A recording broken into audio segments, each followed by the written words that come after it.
Ibnu Abbas berkata bahwa ada seorang ahli zuhud yang bernama Barsiso.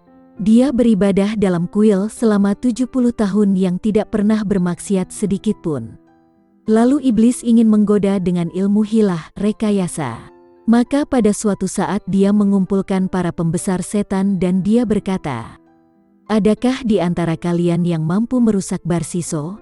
Setan putih berkata kepada iblis, "Saya sanggup merusaknya." Lalu dia berangkat ke tempat Barsiso dengan mengenakan pakaian ulama dan mengenakan sesuatu di kepalanya. Kemudian datang ke kuil Barsiso dan memanggilnya, tetapi dia tidak menjawabnya.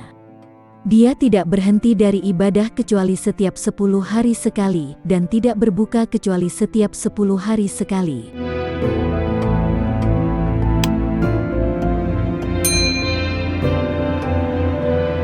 Tatkala setan putih tidak mampu mengambil perhatian Barsiso, maka dia berpura-pura salat dan beribadah di dalam kuil itu.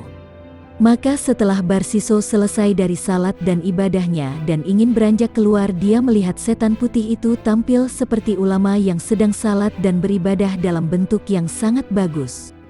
Setelah melihat keadaannya seperti itu, maka Barsiso berkata kepadanya, "Kamu tadi memanggilku sementara aku sedang sibuk salat, apa yang kamu perlukan?" Dia menjawab, "Saya ingin bersamamu untuk belajar ilmu dan menirukan amalanmu serta kita bersama beribadah sehingga aku bisa mendoakanmu dan kamu juga mendoakanku." Barsiso berkata, "Saya tidak bisa bersamamu, jika kamu seorang mukmin, maka kamu akan mendapatkan bagian dari doaku yang saya tujukan kepada semua orang mukmin." Kemudian dia beranjak salat dan meninggalkan setan itu. Maka setan itu pun beranjak salat dan setelah itu Barsiso tidak menoleh kepadanya selama 40 hari. Setelah Barsiso selesai dari salat, dia melihat setan dalam keadaan berdiri sedang salat. Tatkala dia melihat kesungguhannya, maka dia berkata kepadanya, "Apa yang kamu butuhkan?" Setan menjawab, "Saya ingin kamu memberi izin kepadaku untuk naik di kuil bersamamu." Lalu dia memberi izin dan naik di kuil dan beribadah bersama Barsiso. Beberapa waktu dan tidak berbuka dan tidak berhenti dari ibadah kecuali setiap 40 hari, bahkan terkadang hingga sampai 80 hari. Tatkala Barsiso melihat kesungguhan dia dalam beribadah, Barsiso merasa rendah hati di hadapannya dan dia sangat kagum terhadap kehebatan ibadah setan putih itu.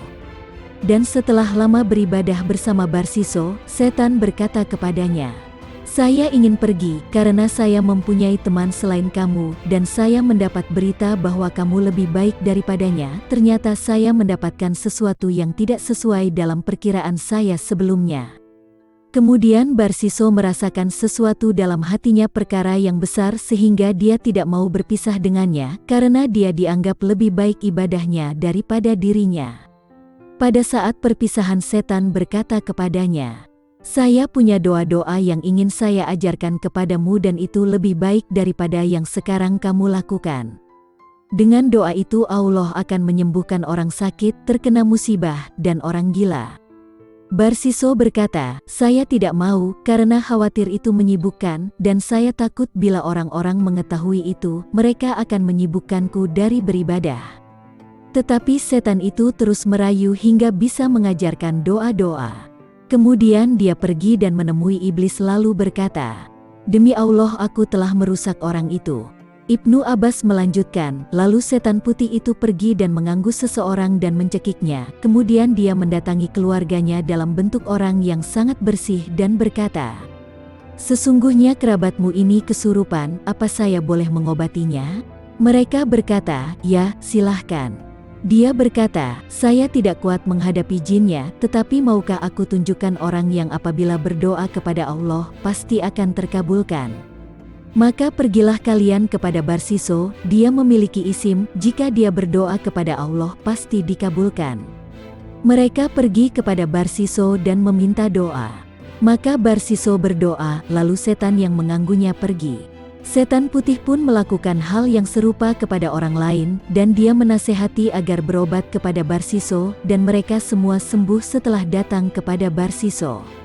Kemudian setan putih mengganggu seorang gadis, salah seorang putri Raja Bani Israel yang memiliki 3 saudara laki-laki dan dulu bapak mereka adalah raja. Setelah bapaknya meninggal, yang menjadi penggantinya adalah saudara laki-laki. Paman gadis itu juga menjadi Raja Bani Israel, lalu setan itu menyiksa dan mencekik gadis tersebut. Kemudian setan itu mendatangi keluarga gadis dan mengatakan, "Apakah boleh saya membantu mengobatinya?" Mereka berkata, "Ya, silahkan." Dia berkata, "Sesungguhnya saya tidak kuat menghadapi jin yang mengganggunya, tetapi saya akan menunjukkan orang yang bisa kalian percaya dan kalian biarkan gadis itu tinggal bersamanya. Pada waktu setan yang mengganggunya muncul, dia akan berdoa dan setelah sembuh dia akan menghantarkan gadis itu kembali kepada kalian." Mereka bertanya, "Siapa dia?"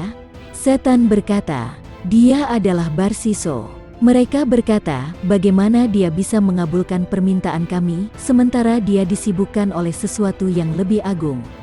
Setan berkata, "Kalian harus membangun kuil dekat dengan kuilnya. Jika diterima bagus, jika tidak letakkan saja gadis itu bersama dia di kuilnya. Kemudian katakan padanya, gadis ini kami tinggal sebagai amanat di sisimu, maka jagalah dengan baik." Mereka berangkat kepada Barsiso dan mengajukan permintaan mereka, tetapi ditolak dan dilarang membangun kuil sebagaimana yang diperintah oleh setan putih. Lalu gadis itu ditinggal di tempat kuil Barsiso dan mereka mengatakan, "Gadis ini adalah saudara kami," dan mereka pun langsung meninggalkan tempat itu. Setelah salat, Barsiso melihat seorang gadis yang berparas cantik berada di dekatnya. Maka terjatuhlah sesuatu yang ada di tangannya dan dia mulai tergoda, lalu setan muncul dan mengganggunya. Kemudian Barsiso berdoa dengan doa yang diajarkan oleh setan. Setan itu pun keluar dari tubuh gadis itu dan pergi. Kemudian dia mulai salat lagi, setan itu datang kembali dan mengganggu gadis tersebut. Maka tidak sengaja tubuh gadis itu terbuka dan setan membisiki Barsiso, "Gaulilah gadis itu dan setelah itu kamu bisa bertaubat." Sehingga setan berhasil menggodanya, lalu dia menggauli gadis tersebut. Akhirnya gadis itu hamil dan mulai kelihatan mengandung. Maka setan berkata kepadanya, "Celaka kamu wahai Barsiso, bila perbuatanmu itu terungkap, maukah kamu membunuhnya dan setelah itu kamu bisa bertaubat? Dan apabila keluarganya menanyakan, katakan kepada mereka bahwa gadis itu dibawa kabur oleh setan yang mengganggunya dan kamu tidak mampu melawannya." Maka Barsiso masuk ke tempat gadis itu dan membunuhnya, lalu dikuburkan di lereng gunung. Pada saat Barsiso mengubur gadis itu, setan datang lalu menarik ujung pakaian gadis dan tidak tertimbun tanah sehingga nampak. Kemudian Barsiso kembali ke kuil dan beribadah. Tiba-tiba saudara-saudara gadis itu datang untuk menjenguk adik mereka dan mereka menanyakan keadaannya. Mereka berkata, "Wahai Barsiso, apa yang telah kamu lakukan terhadap adik kami?" Dia menjawab, "Setannya datang dan aku tidak mampu melawannya." Maka mereka pun membenarkan ucapannya dan kembali pulang. Pada saat malam hari dalam suasana duka, datang setan kepada saudara gadis yang paling besar dalam mimpinya dan mengatakan, "Sesungguhnya Barsiso telah melakukan sesuatu pada adik kamu seperti ini dan menguburnya di tempat ini." Saudara itu berkata, "Ini adalah mimpi dari setan dan sesungguhnya Barsiso lebih baik dari itu." Ibnu Abbas mengatakan bahwa mimpi itu terjadi selama 3 malam berturut-turut. Tetapi mimpi itu tidak dihiraukan. Lalu setan mendatangi kakak yang kedua dalam mimpi dan memberitahukan sesuatu seperti pada kakak yang pertama dan mendatangi lewat mimpi pada kakak yang ketiga seperti itu. Maka kakak yang paling kecil berkata kepada kakak kedua, "Saya mimpi begini." Kakak kedua berkata, "Saya juga bermimpi seperti itu." Dan kakak yang pertama, "Saya juga mimpi seperti itu." Lalu mereka pergi mendatangi Barsiso dan berkata, "Apa yang kamu lakukan terhadap adik kami?" Dia berkata, "Bukankah kalian sudah tahu kemana adikmu?" Mereka pun merasa malu dan berkata, "Demi Allah kami tidak menuduhmu." Lalu mereka kembali pulang. Kemudian setan mendatangi mereka dan berkata, "Sesungguhnya adikmu dikubur di tempat ini dan ujung pakaiannya nampak kelihatan." Maka mereka pergi dan ternyata mereka menemukan persis yang mereka lihat dalam mimpi. Lalu mereka pergi kepada budak-budak dan para pembantu mereka dan kemudian pergi ke kuil Barsiso dengan membawa kapak dan linggis. Kemudian mereka menghancurkan kuil dan menangkap Barsiso. Lalu dibawa ke hadapan raja. Dan Barsiso mengakui perbuatan yang telah dilakukannya.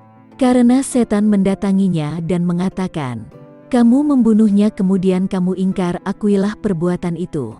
Setelah Barsiso mengakui, langsung sang raja menyuruh untuk membunuhnya dan disalib di kayu. Pada saat disalib, setan putih itu mendatanginya dan mengatakan, "Apakah kamu masih mengenaliku?" Dia berkata, "Tidak." Dia berkata, "Saya adalah temanmu yang mengajarimu doa-doa, sehingga doa kamu terkabulkan. Celakalah kamu, apakah kamu tidak malu terhadap amanah anak gadis? Kamu menyangka bahwa kamu orang yang paling tekun beribadah di kalangan Bani Israel. Apakah kamu tidak malu?" Setan terus menghardiknya dan berkata di akhirnya, "Apakah kamu tidak menyadari apa yang telah kamu lakukan sehingga kejahatanmu terungkap? Dan akan terungkap orang-orang seperti kamu, dan jika kamu mati dalam keadaan demikian, maka kamu dan orang-orang seperti kamu tidak akan selamat." Barsiso berkata, "Apa yang harus saya lakukan?" Setan berkata, "Berikan kepadaku satu perkataan saja, kamu akan saya selamatkan dari perkara yang kamu hadapi. Dan kamu akan saya lepaskan dan keluarkan dari mereka." Dia berkata, "Apa yang harus saya perbuat?" Setan itu berkata, "Sujudlah kepadaku." Dia berkata, "Akan saya lakukan." Lalu Barsiso bersujud kepadanya. Kemudian dia mengatakan, "Wahai Barsiso, inilah yang saya kehendaki darimu, dan akhirnya kamu mengikutiku dan kamu kafir terhadap Tuhanmu. Sesungguhnya aku berlepas diri dari perbuatanmu dan aku takut terhadap Tuhan semesta alam. Dan kebanyakan setan bisa masuk dan menggoda orang-orang yang sedikit ilmunya."